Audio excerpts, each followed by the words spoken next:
So जेव्हा नवीन मुलं trading start करतात, तेव्हा त्यांच्या कानावरती एक शब्द नेहमी पडत असतो स्टार्टिंगच्या फेजमध्ये, की प्राइस ॲक्शन. तर आज आपण हेच बघणार आहेत, की प्राइस ॲक्शन नक्की काय असते किंवा त्या प्राइस ॲक्शनमध्ये कोणते-कोणते फॅक्टर्स येतात, त्याचा यूज कसा करायचा असतो आणि कशी ट्रेडिंग करायची असते, आपण ते बघूयात प्राइस ॲक्शन. तर प्राइस ॲक्शनमध्ये बरेचसे फॅक्टर्स येतात. तर त्यामधला जर पहिला जो फॅक्टर असतो प्राइस ॲक्शनमधला, तो असतो चार्ट पॅटर्न.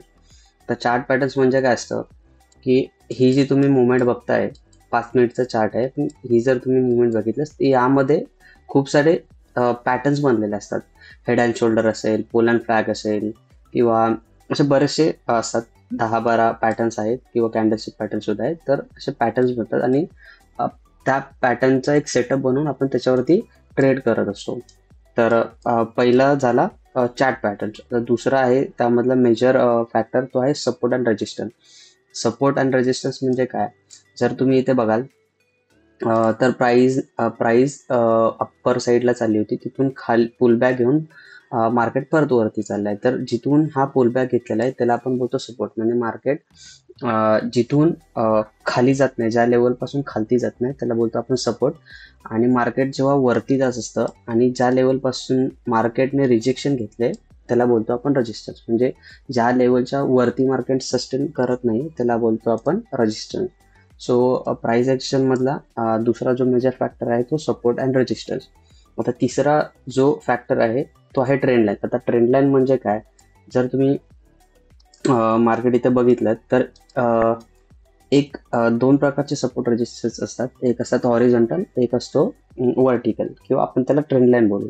ट्रेंड लाईन म्हणजे काय? जेव्हा मार्केट मुवमेंट करत असतं तेव्हा असं प्राइस ॲक्शन बनवून मार्केट वरती जात असतो. तर आता इथून तुम्ही बघाल तर ही जी आहे, ही झाली ट्रेंड लाईन. मार्केटने काय केलं, एक व्हर्टिकल, थोडा व्हर्टिकल आपण बोलू शकतो. तर मार्केटने इथे सपोर्ट घेतलाय, इथे सपोर्ट घेतलाय, इथे सपोर्ट घेतलाय, इथे सपोर्ट घेतलाय. आपण जो आत्ता इथे बघितला, जो आपण इथे बघितला तो होता हॉरिझॉन्टल सपोर्ट, आणि हा जो आहे तो व्हर्टिकल बोलू शकता किंवा त्यालाच आपण बोलतो ट्रेंड लाईन. प्राइस ॲक्शन मधला जो तिसरा जो पॉईंट होता आपला महत्वाचा, तो होता ट्रेंड लाईन. त्याच्यानंतर प्राइस ॲक्शनमध्ये जो चौथा फॅक्टर आहे तो आहे ट्रेंड. आता मार्केटमध्ये 3 प्रकारचे ट्रेंड असतात. एक असतो अप ट्रेंड असतो, एक असतो डाऊन ट्रेंड आणि एक असतो साईडवेज. अप ट्रेंड म्हणजे काय? जेव्हा मार्केट प्राइस ॲक्शन बनवून वरती जात असतं तेव्हा त्याला आपण बोलतो अप ट्रेंड.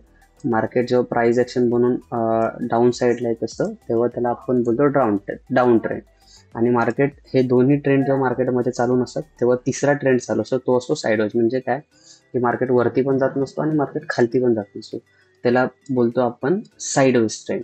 मग त्याच्यानंतर जो पाचवा आपला जो फॅक्टर आहे तो आहे कॅन्डलस्टिक. तर कॅन्डलस्टिक म्हणजे काय? आपण मगाशी बघितलं, जे आपण बघितलं ते आहेत चार्ट पॅटर्न्स. चार्ट पॅटर्न्स मध्येच त्याच्या आतमध्ये तुम्ही बोलू शकता जे की येतात कॅन्डलस्टिक.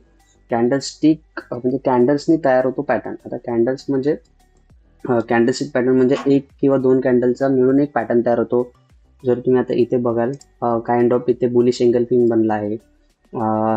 दुसरा तुम्हाला जर दाखवायचं झालं तर हा एक हॅमर.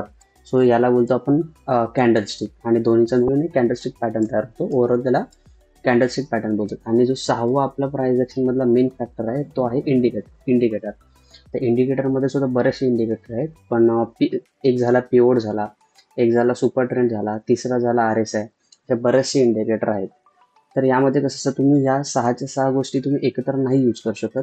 त्याच्यामधला कोणताही तुम्ही एक फॅक्टर घेऊन त्याचा तुम्ही सेटअप बनवून त्याच्यावरती तुम्हाला प्राइस ॲक्शनच्या बेसिस वरती आपल्याला ट्रेड करायचा असतो. सो हे आहेत आपले प्राइस ॲक्शनचे फॅक्टर्स, मेन फॅक्टर्स प्राइस ॲक्शनमध्ये. तर हे 6 आहेत आणि याचा तुम्ही यूज करून तुम्ही ट्रेडिंग करू शकता. सो व्हिडिओ आवडला तर नक्की लाईक करा. शॉर्ट व्हिडिओ होता. भेटूया आपण पुढच्या व्हिडिओमध्ये.